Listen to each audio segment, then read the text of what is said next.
Bonjour à tous, bienvenue dans le Club des Hommes en Noir pour un nouvel épisode consacré à la publication du 43e motu proprio du pape François, intitulé Antiquum Ministerium. Pour en discuter, pour en parler, pour le présenter, aujourd'hui j'accueille l'abbé Hervé Benoît. Bonjour Philippe. Bonjour monsieur l'abbé, merci de votre présence. L'abbé Guillaume de Tanouarn.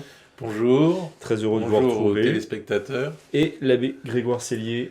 Bonjour cher monsieur. Monsieur l'abbé, bonjour. L'équipe de la dernière fois, on ne change pas une équipe qui gagne. Et on continue donc avec vous pour parler de ce motu proprio qui en fait institue, si j'ai bien compris, un nouveau ministère, celui de catéchiste. Alors je vous confesserai que, vu des rangs laïques, on ne voit pas très bien ce que ça change. À la fois ce terme de ministère, le terme de ministère a collé à la fonction de catéchiste.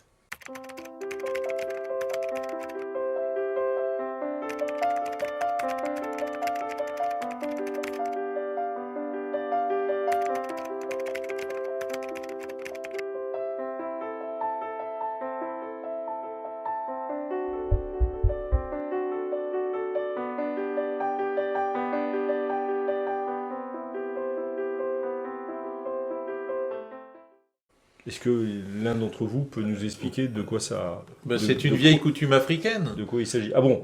Alors on a un pape qui vient d'Amérique latine ou du Sud, et vous nous parlez d'habitude ou de coutume. Il nous parlerait peut-être de l'Amazonie, lui, je ne sais pas. Mais je crois que en Afrique, on voyait bien qu'il n'y avait pas assez de prêtres pour mailler le territoire. En revanche, le territoire était maillé par des catéchistes, qui étaient donc des hommes mariés, qui avaient charge d'enseigner la foi, de donner le catéchisme, et qui avaient charge des situations un peu exceptionnelles dans lesquelles on pouvait se trouver.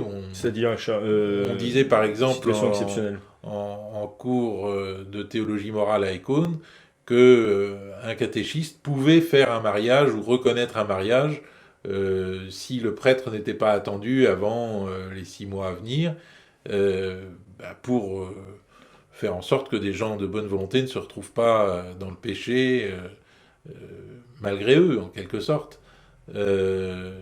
Donc le catéchiste en Afrique a un rôle fondamental dans la construction de l'Église. Et nous, alors ces catéchistes peuvent être aussi bien effectivement des hommes mariés que j'en connais une, des jeunes femmes qui savent chanter, qui savent regrouper la communauté en l'absence du prêtre pour prier Dieu, et qui font vivre l'Église. Alors, si je fais allusion à l'Afrique, c'est pas pour rien, c'est que d'une certaine façon, nous vivons une africanisation des structures de l'Église en Occident, avec de moins en moins de prêtres, et le besoin de mailler le territoire peut-être davantage, et de nommer des laïcs responsables. Alors cela étant, le motu proprio, par définition, s'adresse à l'Église universelle, et pas simplement aux pays d'Occident. L'institution du catéchiste, qui était propre à l'Afrique, peut s'étendre... de manière universelle. De manière plus large, en tout cas. Abbé Benoît, vous vouliez intervenir? Alors, ça dépend de quelle Afrique on parle, parce qu'on pourrait aussi parler d'Alexandrie au IIe ou IIIe siècle. En fait, ce motu proprio ne tombe pas du ciel à plusieurs égards. Les catéchistes dans l'Église, c'est-à-dire la fonction d'enseigner la foi par des laïcs, elle existe depuis des siècles et des siècles.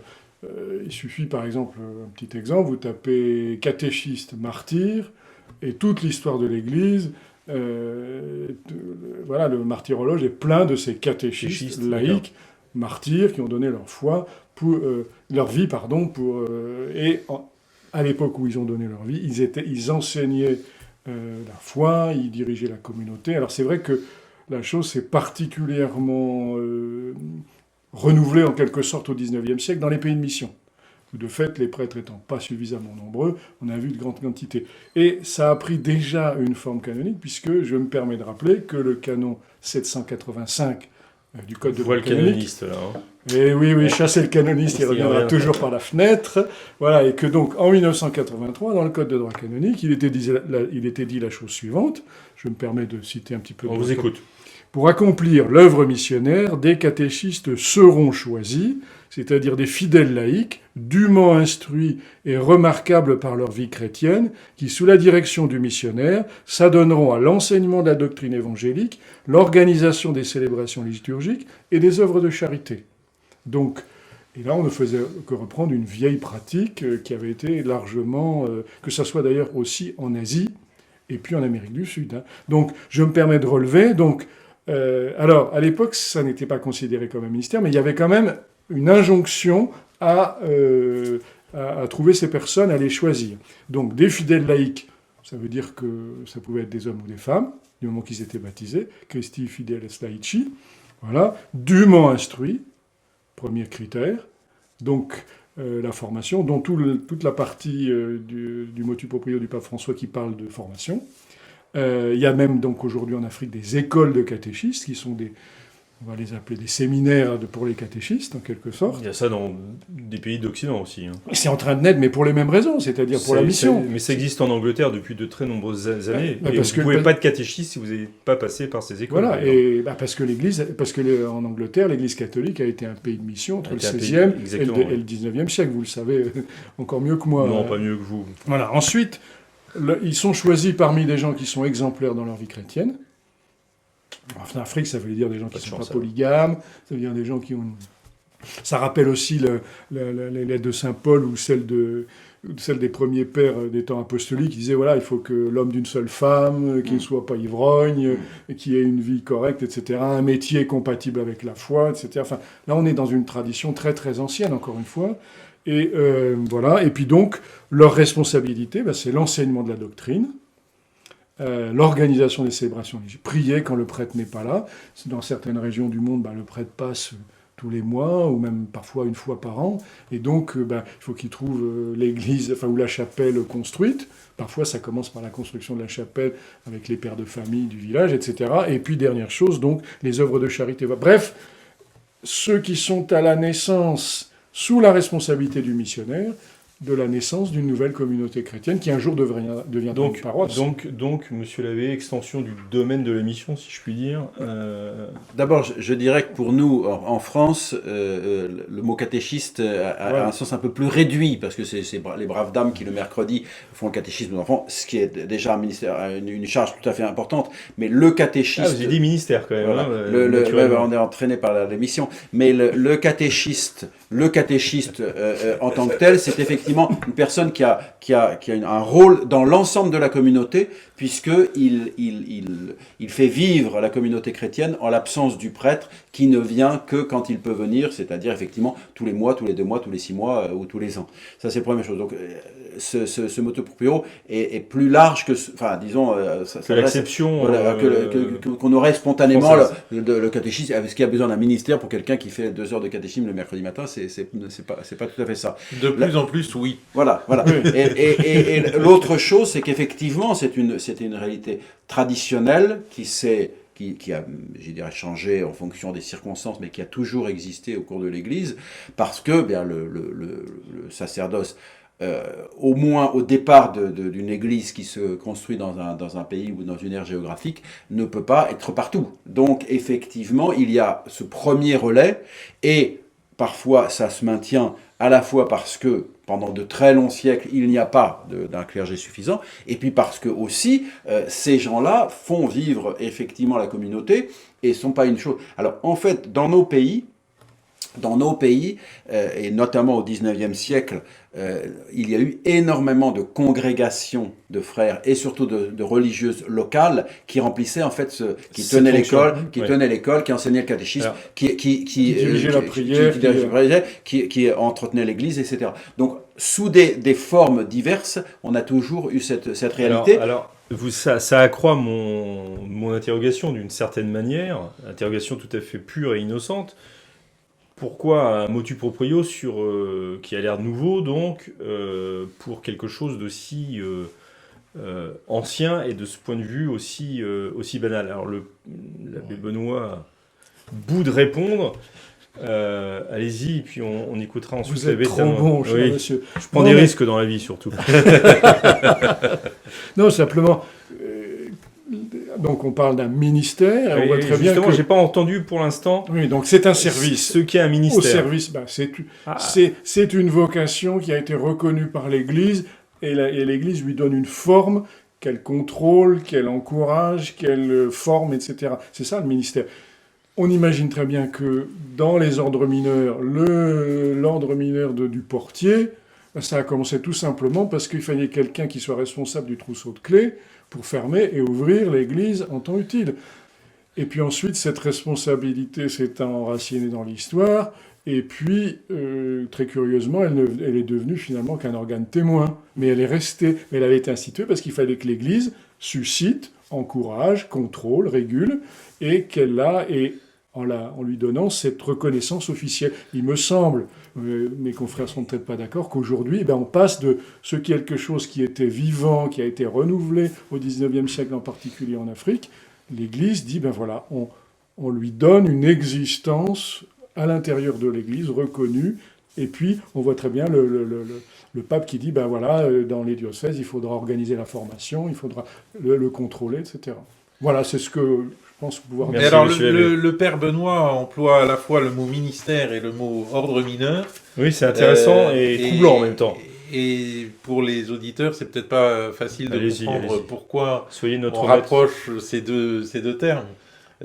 C'est que effectivement, donc il y a le sacerdoce s'acquiert par étapes, et les étapes du sacerdoce sont d'abord marquées après la tonsure par les ordres mineurs. Était marqué. Est-ce que c'est plus le cas dans la forme ordinaire? Oui, mais enfin la forme ordinaire n'a pas supprimé la forme extraordinaire. N'embrouillez pas. J'embrouille rien du tout. Je pose une question. Mais non, mais je pense pas qu'on puisse dire. Les tailles. Ce serait une injustice majeure que la forme ordinaire ait supprimé la forme extraordinaire, qui reste un peu l'étalon, le maître étalon de la liturgie romaine. C'est encore un autre immense débat, mais en tout cas, pour préciser, vous avez bien raison de faire allusion à ça. Après le Concile Vatican II, ceux qui étaient considérés comme des ordres mineurs ont été en quelque sorte dégagés dans la formation des prêtres, et les premières étapes, donc le lectorat et l'acolita, et puis sont désormais considérés comme des simples ministères et non pas une entrée dans les ordres. Voilà. Et justement, mais de facto aussi, la forme ancienne étant conservée, eh bien, il y a aujourd'hui deux statuts dans l'Église. Il y a aussi les ordres mineurs. On laissera aux théologiens et aux canonistes que vous êtes. Non, mais moi je suis... non, mais c'est parfaitement explicite. Voilà. Mais est-ce que justement le fait que vous me dites si j'ai mal compris surtout, mais le fait qu'on ait aujourd'hui deux ministères, lectorat et acolita... qui peuvent être donnés à des laïcs. C'est la précision. Voilà, c'est ça.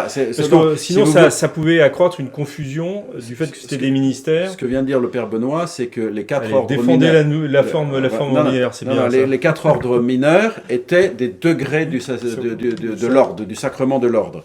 Lorsque Paul VI a modifié cela, en 1972, il a dit « On ne donnera plus les quatre ordres mineurs, mais deux ministères, ministère Ecodam, c'est le nom de son document, deux ministères seront donnés et qui ne seront plus des étapes vers le sacerdoce, donc qui seront déconnectés du sacerdoce. Voilà, qui sont des charges reconnues par un sacramental, reconnues par une forme liturgique qui donne une certaine grâce, non pas sacramentelle, mais ressemblant au sacrement, le sacramental, pour à la fois désigner et soutenir ces personnes qui remplissent ces charges. Et donc, en fait, là où le pape Paul VI en a fait deux ministères, le pape François vient d'en rajouter un troisième.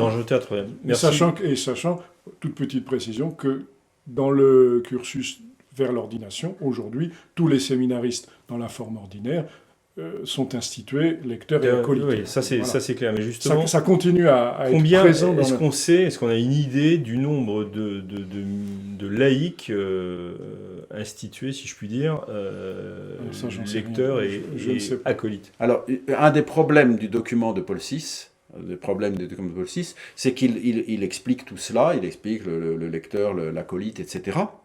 Et puis, comme dans beaucoup de documents de l'époque, il y a une dernière clause qui dit on peut faire autrement. C'est-à-dire on peut juste désigner des personnes. Propre au Concile Vatican. Voilà, ça, voilà. Et à ce moment, de fait, je crois que ça n'a pas été très utilisé, parce que finalement, on se contente de désigner des personnes, ce qui, effectivement, pour la promotion du laïcat est tout à fait bizarre, puisque au contraire, l'instauration reconnaît la charge et lui donne une bénédiction, enfin une sorte de bénédiction liturgique et un statut, etc. Tandis que là, on désigne une personne qui va faire les lectures, on désigne une personne qui va servir à l'hôtel, on désigne une personne qui va faire ceci ou cela.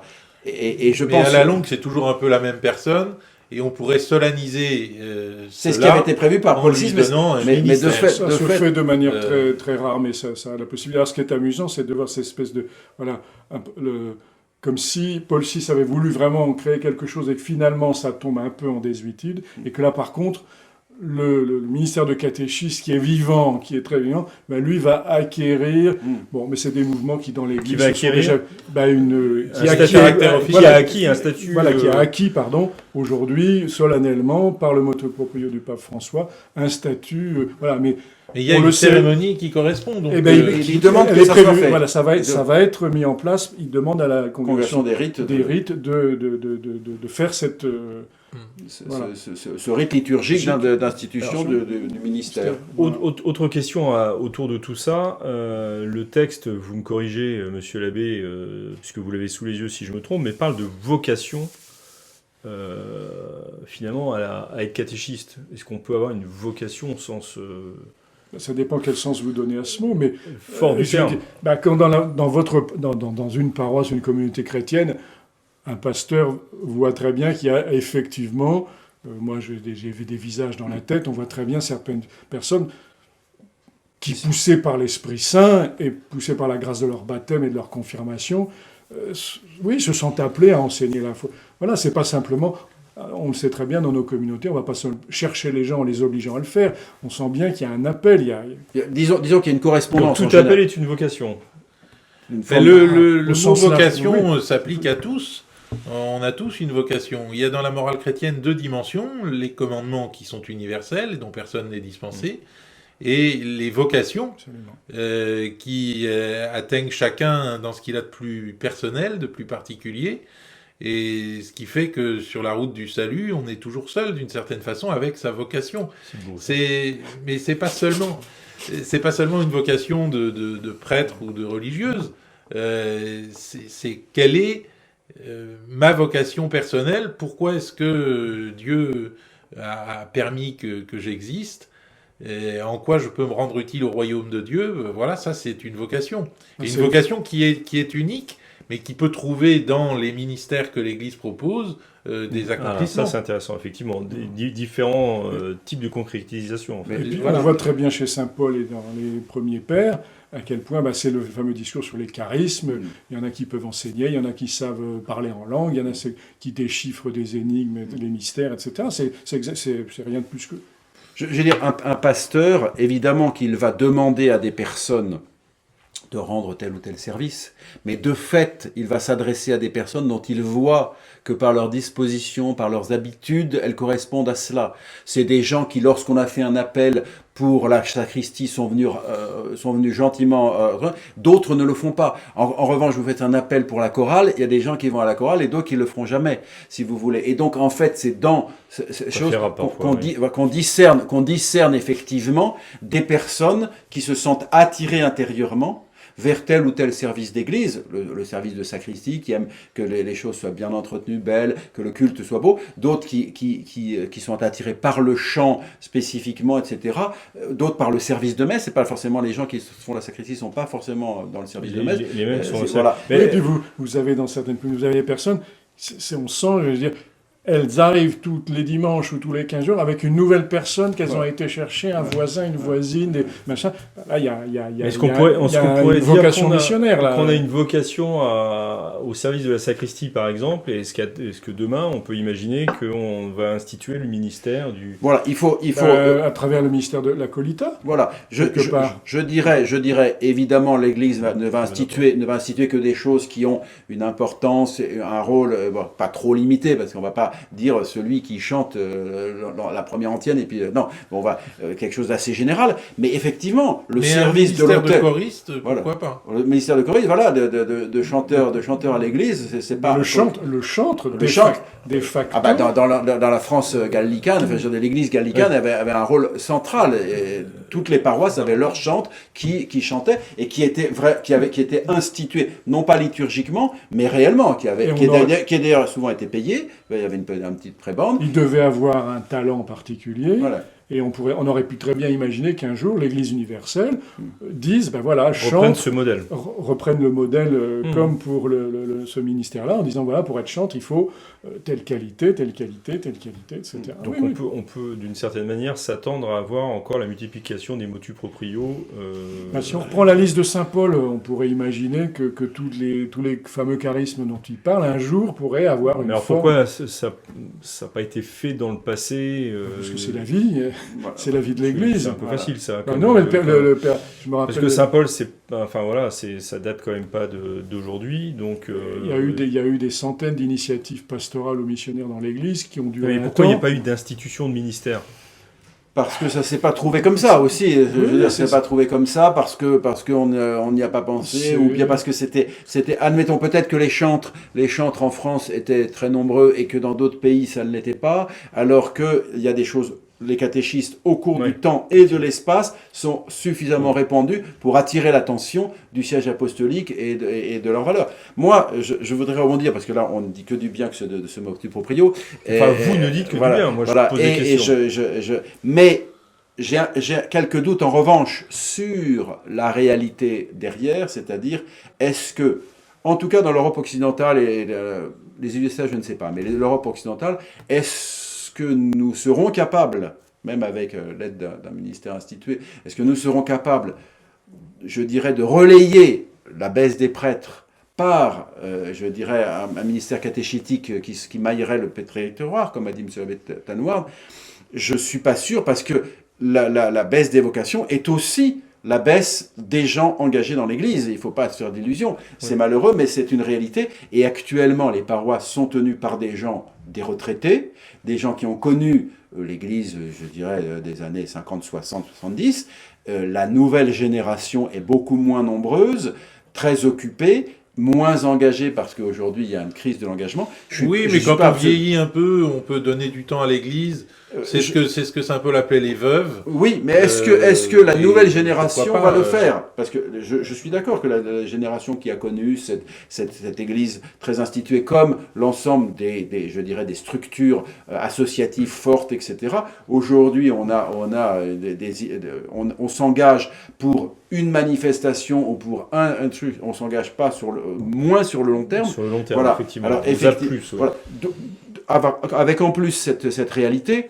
Alors là aussi, il faut distinguer, parce que j'ai eu une paroisse en province et j'en ai maintenant une à Paris, mais à Paris, les gens sont extrêmement mobiles.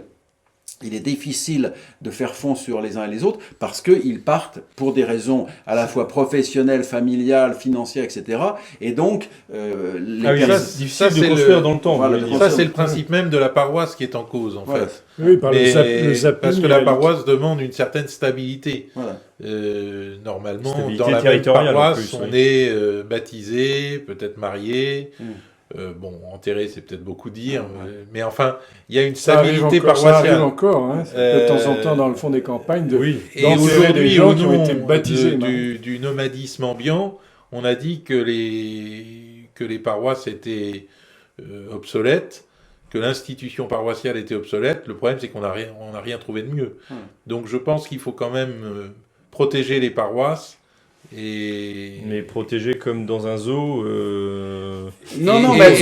Protéger les paroisses et les rendre vivantes, c'est aussi créer des ministères autour de ces paroisses Donc vous appelez la multiplication des ministères du type de celui de catéchiste. Oui, oui. Pas simplement celui de Voilà. catéchiste. Mais Oui, de facto, c'est la vie générale. voilà, là, mais si je de facto, si vous voulez, en tout cas dans l'Europe occidentale et dans la France en particulier, j'ai un peu des doutes, à la fois par cet épuisement des ressources et par ce nomadisme imposé par la société qui rend beaucoup plus difficile, si vous voulez, d'avoir des gens stables. Moi, j'ai eu un jeune qui m'a aidé à un moment où on n'avait personne, qui m'a vraiment beaucoup aidé pour la sacristie. Il était là tous les jours, etc.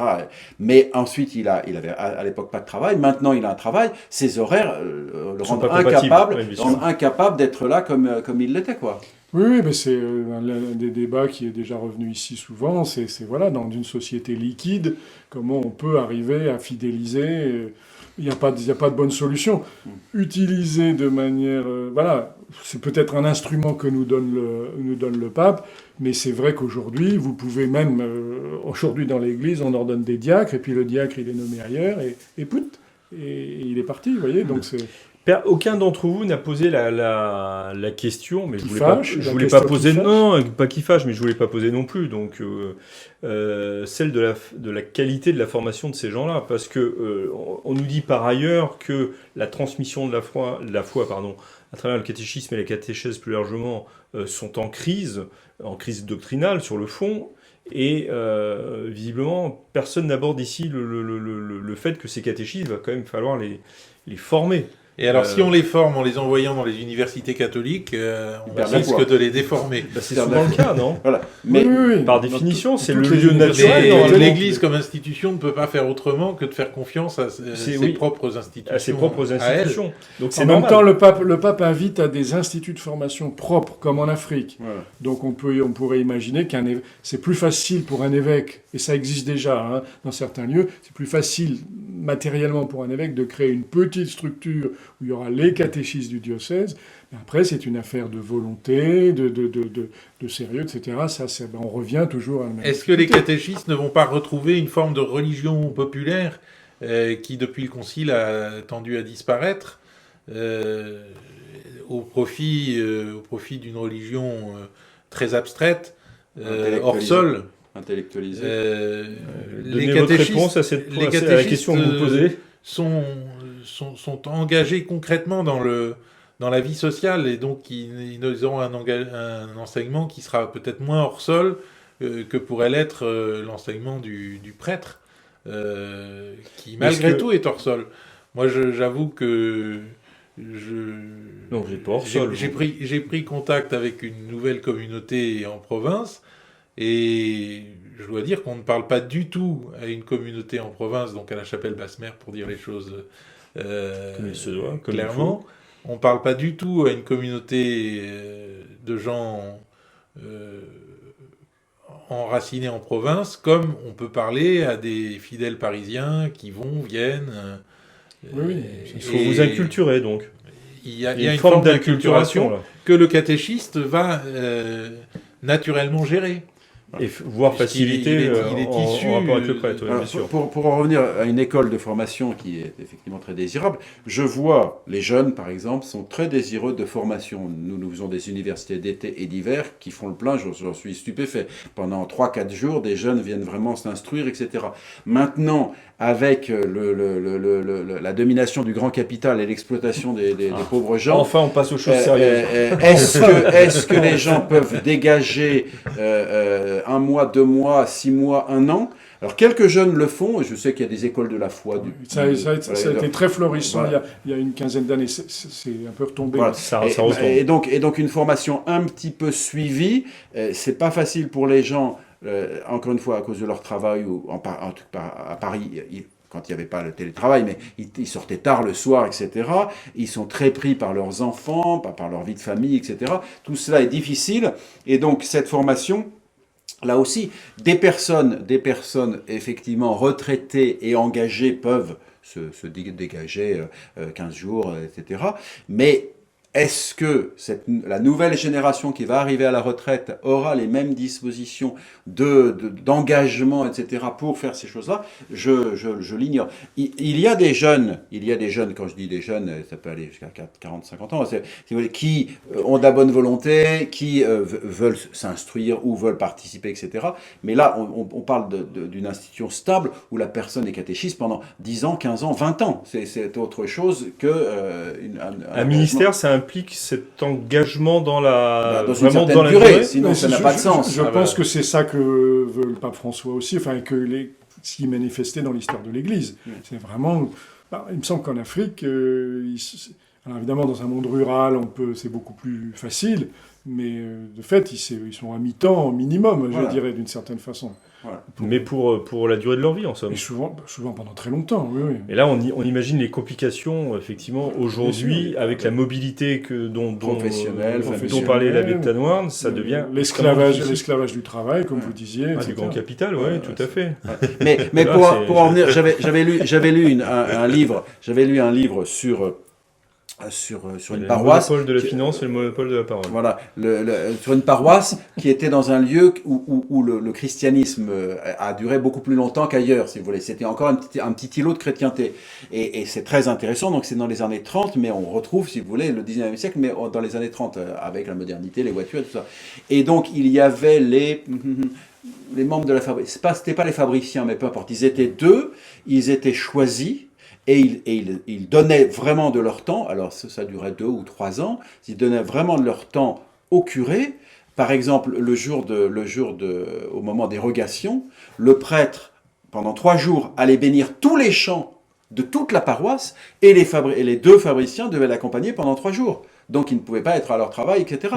Donc c'était un vrai engagement, c'était quelque chose d'assez honorable, mais c'était un vrai engagement. Et d'ailleurs, il était prévu qu'ils ne pouvaient être admis que si le curé les agréait, et si leur épouse acceptait qu'ils deviennent fabriciens. C'était pas fabriciens, mais c'était... Oui, mais on voit depuis 2000 ans des tas de tentatives de cet ordre pour que, en effet... Il faudra attendre pour dresser le bilan d'une certaine façon. Pour terminer, on a parlé dans la dernière émission de la fonctionnalisation de l'Église d'Allemagne, là des prêtres qui ont une place très forte, qui étant vivant dans une certaine opulence deviennent des véritables fonctionnaires. Est-ce qu'on risque pas de rentrer, c'est peut-être un risque à courir, mais de rentrer dans une certaine cléricalisation des fidèles laïcs et une certaine fonctionnalisation par le biais de cette institution? C'est un peu je me fais un peu l'avocat du diable, mais pour vous faire réagir. La sclérose est le danger de la vie. La sclérose est toujours c'est toujours un risque quand on vit. Voilà. Après. Mais en soi, cette institution des catéchistes permettra de décléricaliser au contraire l'Église. Si elle est vivante et non sclérosée. De décléricaliser en donnant moins de place peut-être aux prêtres, mais par un effet balancier, est-ce que ça risque pas de cléricaliser les laïcs? Des réformes liturgiques et autres qui ont été entreprises très rapidement ces dernières décennies, c'est le cléricalisme. C'est-à-dire que les prêtres étaient dans leur paroisse les représentants du nouvel ordre, et ils avaient une sorte de monopole de ce nouvel ordre. Aujourd'hui, il faut décléricaliser l'Église, et il me semble que donner aux catéchistes un ministère officiel dans la durée, c'est une façon de réouvrir l'Église, non pas au monde, mais au peuple. Je dirais Pape François, ça c'est bien. Je dirais, dans une paroisse, par exemple, le responsable de la chorale, il est normalement sur le long terme, parce que sinon ça ne marcherait pas. Ouais. Et c'est quelqu'un qui a une charge, qui a une importance, et qui forcément s'en prévaut un petit peu parce que c'est humain, si vous voulez. Et donc il y a peut-être le responsable des enfants de chœur, il y a peut-être la personne qui tient l'orgue, les fleuristes, voilà, il y a, on va pas peut-être faire un ministère de fleuristes, mais dans une paroisse vivante, vous avez un certain nombre de gens qui ont des fonctions, des charges et du dévouement, et qui permettent à la paroisse de vivre. Et ça, bon voilà, il faut pas tomber effectivement dans la routine, dans la sclérose, ou d'en dire que personne, le responsable de chorale sera responsable de chorale éternellement, donc à un moment il faudra renouveler, etc. Mais qu'il y ait ces personnes qui aient des charges, donc des responsabilités, donc effectivement un certain honneur lié à ça, ça me paraît pas scabreux. Et que l'Église reconnaisse cela et accompagne ça, encore une fois, d'un appel, d'un encouragement, d'une ritualisation aussi, ça peut être très bien, mais avec tous les risques qui sont toujours possibles. Hein. Oui, il y a les risques qui sont ceux de la vie, comme vous qui sont ceux de l'être humain et de son effectivement. péché. Enfin, je veux dire, de se rendre propriétaire de ce qui est un ministère et un service et dont on devient un propriétaire. Toutes les communautés chrétiennes connaissent ça. Hein. Très bien, messieurs, merci beaucoup de cet éclairage, de ces éclaircissements sur ce motu proprio antiquum ministerium, instituant donc un nouveau ministère, enfin un nouveau ancien finalement, mais l'instituant comme ministère, celui de catéchiste. Nous nous retrouverons très bientôt, j'espère, pour une nouvelle émission. D'ici là, que Dieu vous garde.